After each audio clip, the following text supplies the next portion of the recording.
ರಾಯರ ಸಂಪ್ರದಾಯ ಯಾವುದು ಗೊತ್ತಾ? ಇದ್ರ ಬಗ್ಗೆ ಮಾತಾಡೋದು ತುಂಬಾ ಕಡಿಮೆ. ಪ್ರಥಮೋ ಹನುಮನ್ನಾಮ ದ್ವಿತೀಯೋ ಭೀಮ ಏವಚ ಪೂರ್ಣ ಪ್ರಜ್ಞ ತೃತೀಯಸ್ತು ಭಗವತ್ ಕಾರ್ಯ ಸಾಧಕ. ಜೀವೋತ್ತಮರಾದ ವಾಯುದೇವರು ಮೊಟ್ಟ ಮೊದಲನೆಯದಾಗಿ ತ್ರೇತಾಯುಗದಲ್ಲಿ ಹನುಮಂತನಾಗಿ ಅವತಾರ ಮಾಡ್ತಾರೆ.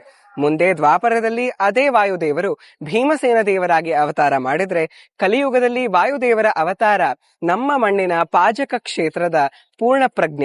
ಅವರದ್ದೇ ದೀಕ್ಷಿತ ನಾಮ ಆನಂದ ತೀರ್ಥ. ಅವರನ್ನೇ ನಾವು ಪ್ರೀತಿಯಿಂದ ಮಧ್ವಾಚಾರ್ಯರು ಅಂತ ಕರೆಯೋದು.